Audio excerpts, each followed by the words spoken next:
আপনারা জানেন যে জুলাই গণ অভ্যুত্থানের মাধ্যমে স্বৈরাচারী ফ্যাসিস্ট একটা সরকারের শেখ হাসিনা সরকারের পতন ঘটেছিল। যেই সরকার 16 বছর ধরে জোর করে ক্ষমতায় টিকেছিল, মানুষের উপর এমন কোন নির্যাতন নাই যে এই সরকার করে নাই। গুম, খুন, নির্যাতন, দুর্নীতি, লুটপাট, ভোটাধিকার হরণ সবকিছু এই সরকার গত সরকার করেছে। তিনবার আপনারা ভোট দিতে পারেন নাই। ফলে মানুষ ক্রোধে রাজপথে নেমে এসেছে। শুধু সরকার বা রাজনৈতিক দল নয়, মানুষের উপর নির্যাতন চালিয়েছে পুলিশ, আমলাতন্ত্র এবং সরকার রাষ্ট্রযন্ত্রের সকল বাহিনী। ফলে মানুষ এই যে পরিস্থিতি, এই যে জুলুমের একটা সরকার ছিল, সেই সরকার থেকে এই জুলুমের একটা সিস্টেম ছিল, সেই সিস্টেম থেকে পরিত্রাণ চাইতে পরিত্রাণের জন্য রাজপথে নেমে এসেছিল।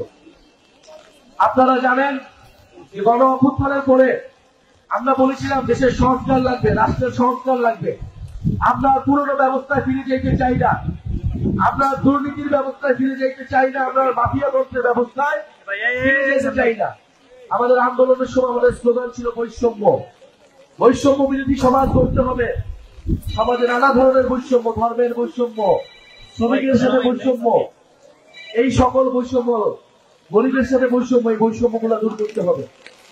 ফলে এই যে গণ অভ্যুত্থানের পরে আমরা একটা সরকার পাইছি, সকলে মিলে আসলে এই সরকারকে সহযোগিতা করি এবং দেশটাকে নতুন করে গড়ে তুলি। কিন্তু আমাদের সেই আহ্বানে সবাই সাড়া দেয় নাই। কেউ কেউ শুধু ক্ষমতা চাইছে, শুধু দ্রুত নির্বাচন চাইছে, সংস্কার তাদের কাছে গুরুত্বপূর্ণ মনে হয় নাই। কিন্তু আমরা বলছি সংস্কার লাগবে এবং আওয়ামী লীগের বিচার লাগবে এবং একটা নতুন সংবিধান লাগবে। সংস্কার, বিচার, নতুন সংবিধানের মাধ্যমে আমরা দেশটাকে পুনর্গঠন করব। দেশের অর্থনীতি, দেশের সংস্কৃতি সবকিছুকে আমরা নতুন করে যাব।